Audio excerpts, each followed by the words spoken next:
Hey everybody, happy Tuesday and welcome into another episode of Reshoring. I'm Kaylee Dix here with Rosemary Coates from the Reshoring Institute. Rosemary, great to have you back again for another episode. Thank you. I'm glad to be here once again. We love being here with you guys on Tuesdays, so thank you for continuously tuning in as well.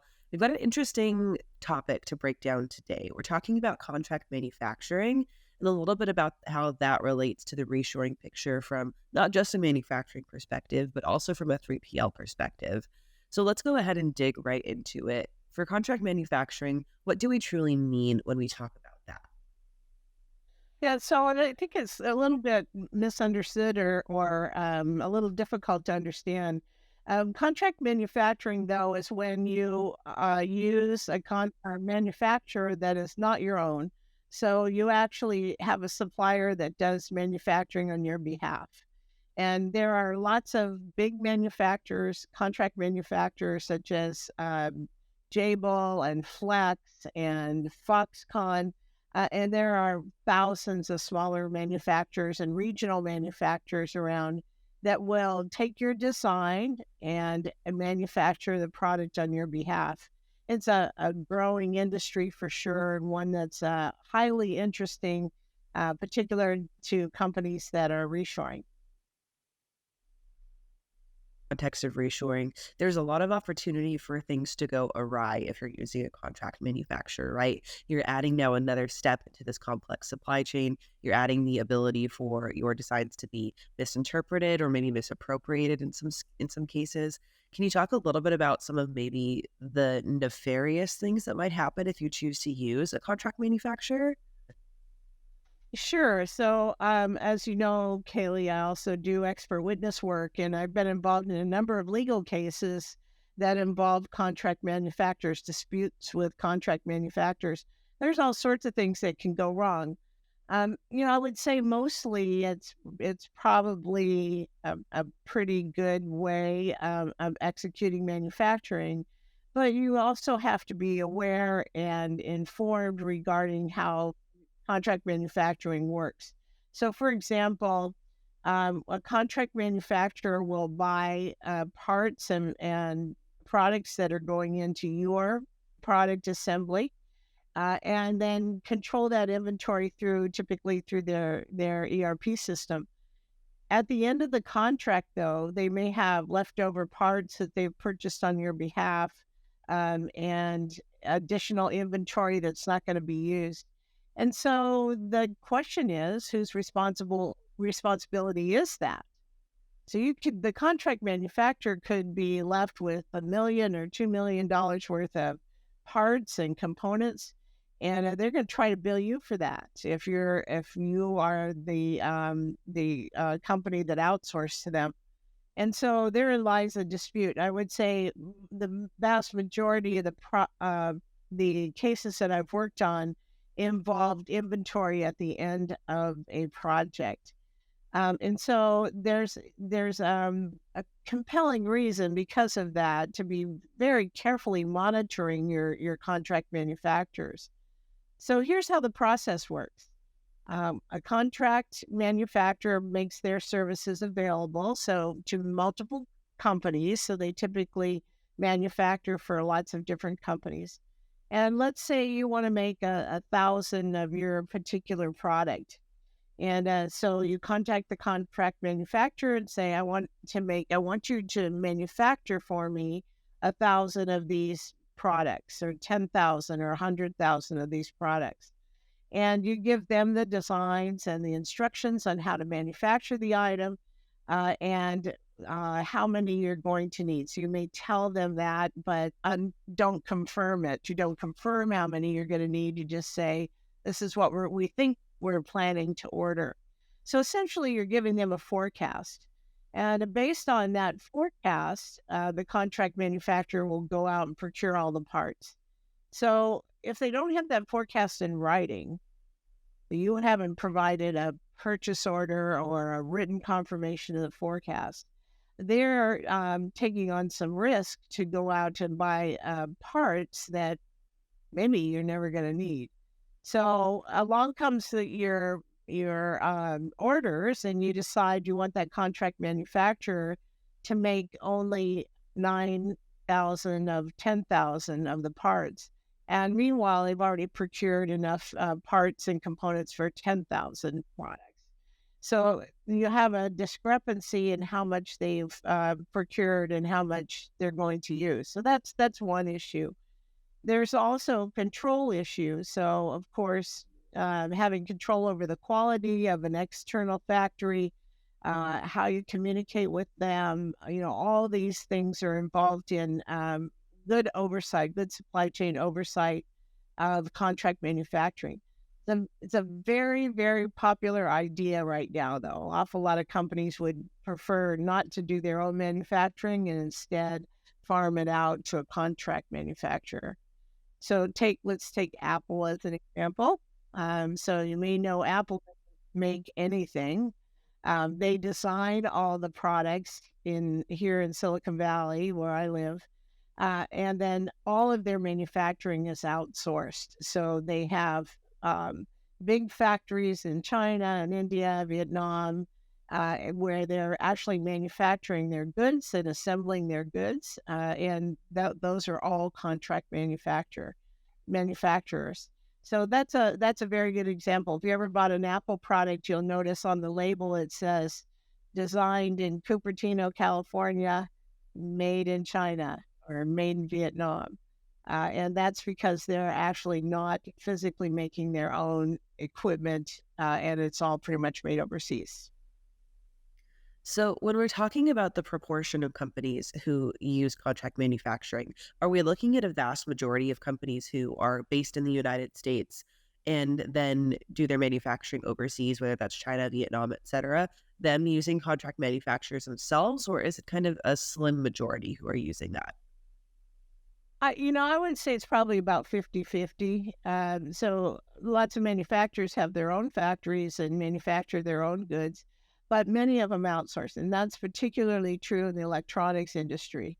So it's very common if you have a electronics product to manufacture that product at a contract manufacturer. So the contract manufacturer may be assembling products for 100 companies, and they aggregate the demand all across those companies, and then they buy in bulk, and then they're experts at manufacturing the product.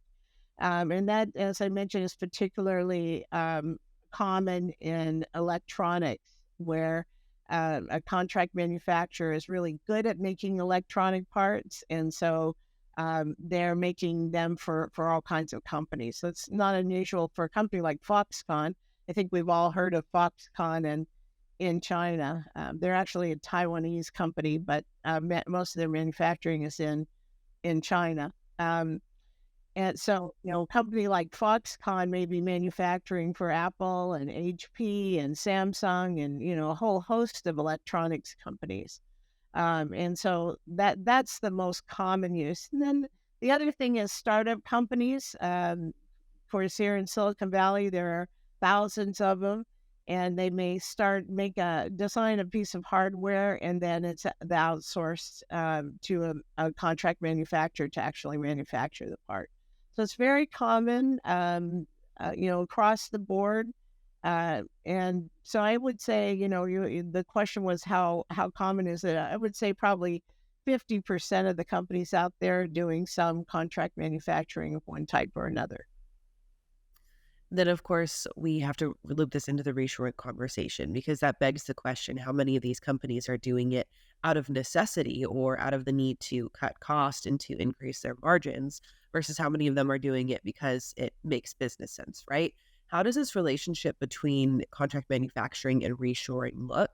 And then how is it set to potentially develop as we see more companies bring things back in house?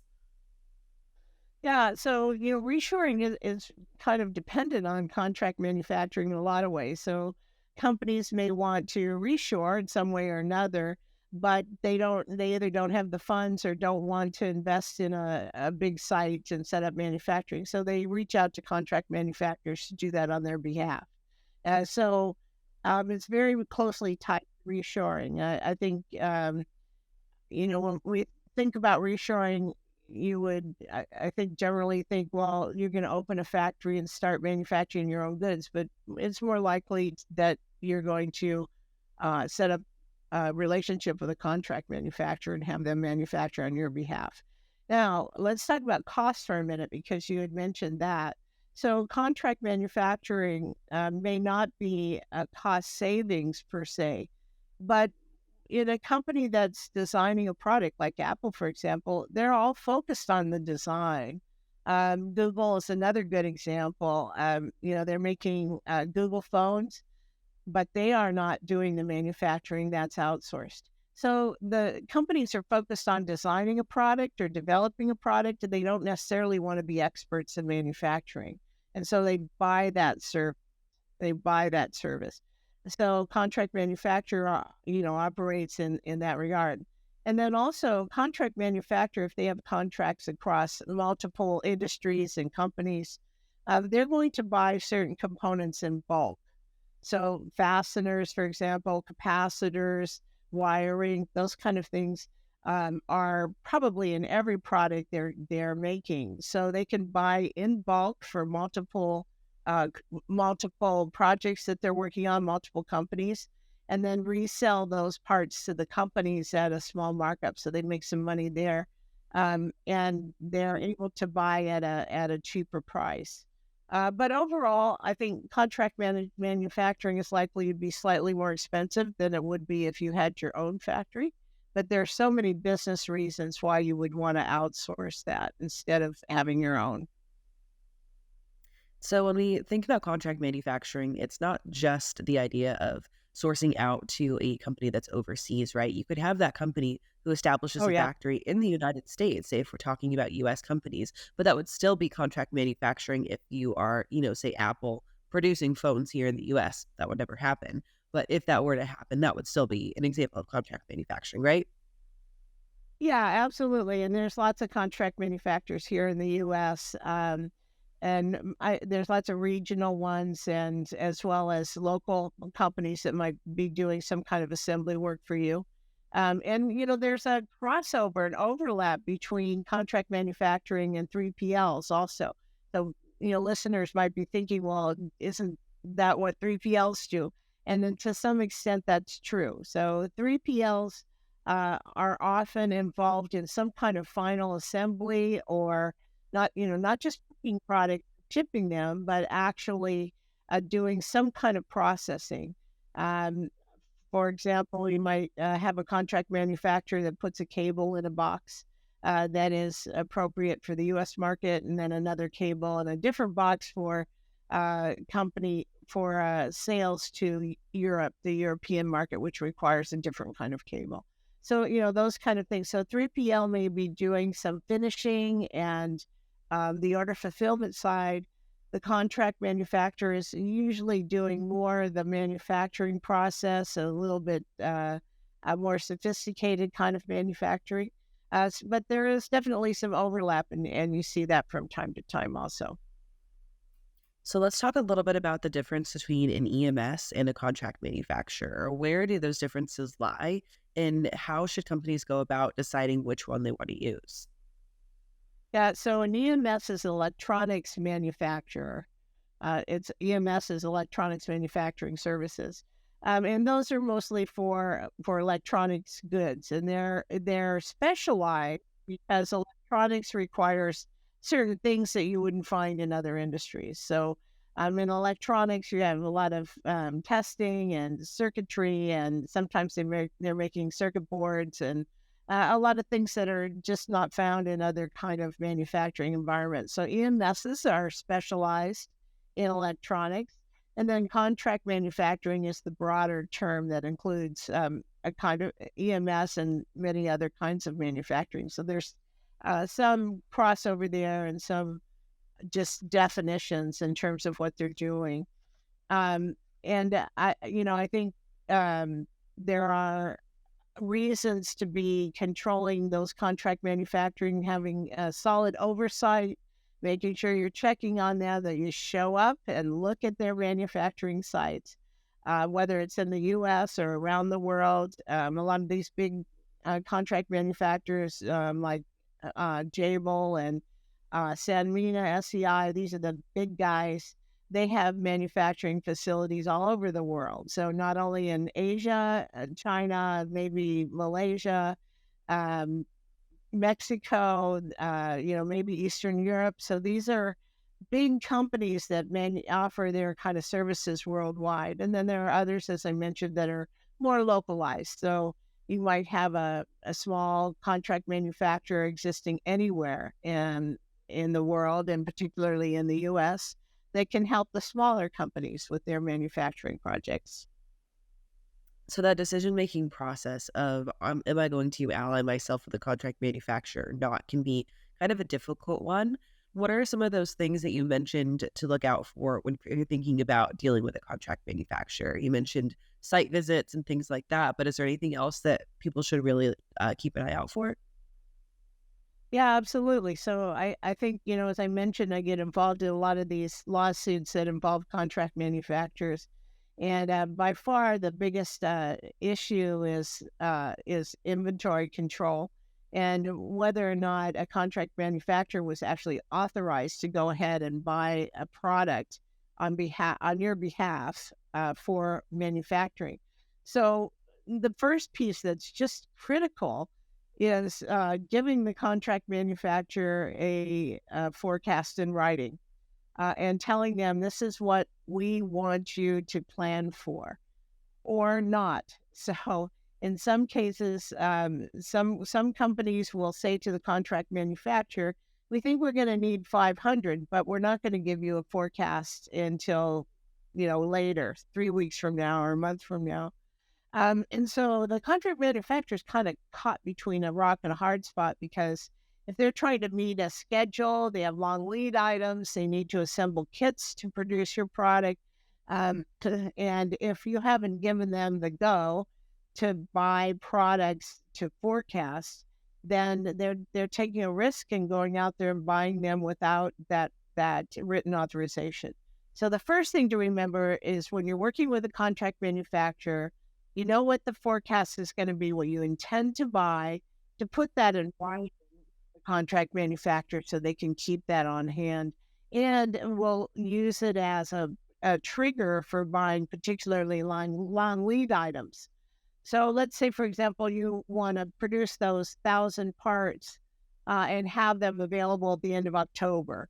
And there are 20 items in your raw materials. So you might have 100 raw materials, and 20 of those are long lead items, meaning that you have to buy them fairly well in advance, and in order to have them on site on time when you're ready to do the manufacturing. So the contract manufacturer, if they don't have a forecast, they don't really have authority to go ahead and buy those products. And so you need to lock it down in terms of in writing, put it in writing to them. This is what we're forecasting, what we intend to buy. And then that allows the contract manufacturer to buy goods in advance so they can meet your production schedule. So there's, things like that to watch out for. And then the other thing that I emphasize always when you're dealing in any kind of global manufacturing, whether it's overseas or even domestic manufacturing here in the U.S., you must oversee your supply chain. So you need to be there, look at the production of your products, make sure that you're communicating well, that you're not left in the dark, that you're not going, 2 or 3 months without talking to the contract manufacturer. You need to be actively controlling what's happening when you outsource like that. Mhm. Lot to think about. You mentioned a little bit of some controversy and some things that might be happening with contract Yeah. manufacturing in a certain region of China. Can you walk us through what's going on there and how that relates to the contract manufacturing scene? Yeah, so a lot of people have heard about the Uyghurs, which are an ethnic group in the far western part of China, that are subject to a lot of policies by the Chinese government. And what's happened is they're very different in don't necessarily haven't necessarily adopted all the Chinese ways of doing business and so forth. So the Chinese are sort of re-educating them and bringing those the Uyghur population into sort of concentration camps where they're supposed to be re-educated. One of the things that happens in these concentration camps is that they are forced labor. So it's a slave labor essentially. And they're forced to work in contract manufacturing situations, either in these far western provinces or they're bused to manufacturing sites throughout China. And as because they're, slave labor kind of people, the cost is very low. So these factories in other parts of China, and even in the concentration camps, want to use Uyghur labor because it's either very, very low cost or it's free. So, so what's happened as a result? These are human rights violations, obviously, and so what's happened is the rest of the world has discovered this, what's going on there, and has put lots of restrictions on Uyghur imports. In the U.S., we've never allowed prison labor goods, so those produced by slavery or prison labor, into the U.S. We disallow that, and we have forever, as far back as I can remember. And the laws say that for prison labor is forbidden on products in the U.S. So recently, we enacted legislation to control any imports that were made by Uyghurs. So any imports coming from Zhejiang province, which is the far western province in China, into the U.S. are restricted and in most cases rejected. And then any place that Uyghurs are forced into a labor situation anywhere in China for any product are also forbidden to come into the U.S. So just imagine if you have a, a product and you engage with a contract manufacturer in China and you go there to visit, you're controlling, you have oversight of that factory. You look around, you try to understand who's there and so forth, but you really have no way of telling who's a Uyghur and who isn't. And so you're kind of in a bad situation because if you import products from that factory that has Uyghurs actually working there, you could be fined for that import. You'd be held responsible for that import. So U.S. Customs finds out that your products are made with Uyghur labor, you're in trouble, right? So those products are not allowed into the U.S. and you could be subject to all kinds of fines and so forth. So this is a fairly complicated issue where it's just it's next to impossible to figure out if you have Uyghur labor or not, and what kind of chances are you taking. So the remedy for that is to actually, in your contract with your contract manufacturers, to make sure you specify if you're dealing in China that there is no Uyghur labor involved, um, and hopefully the manufacturer will live up to that request or that contract component. Consequences for this, to finish this out, Rosemary, this is just we're looking at fines, or is it possible that manufacturers could be shut down if they're using this type of labor? Yeah, well, China doesn't necessarily agree with our approach. So on the U.S. side, if you're importing products that have Uyghur labor, yes, you could be fined, even if you don't know. So that's something to keep in mind. And another good reason why you need to have very hands-on oversight of what's happening at the factory. So yeah, I mean, first of all, those products are disallowed into the U.S. You're not going to be able to import them, and then you may be fined for attempting to import products with Uyghur labor. So that's an issue. Well, it's an interesting thing for more folks to have to consider. And I think that's a good stopping point for our episode today. Thank you for being here as always, Rosemary. If folks want to check out more about the Reshoring Institute, where can they go to do that? Yeah, we publish all of our surveys and all of our case studies and all of our statistics. Everything is on our website at www.reshoringinstitute.org. And there's contact information there if you want to reach out, or you can email me at rcoates@reshoringinstitute.org. All right, Rosemary, thank you for being here, and thank you guys for tuning in. You can catch Rethink Reshoring right here on FreightWaves TV on Tuesday afternoons at 2:30 Eastern Time. You can find our episodes up on our FreightWaves YouTube channel as well. That's just youtube.com/FreightWaves. Thank you for tuning in, and we will see you all next week.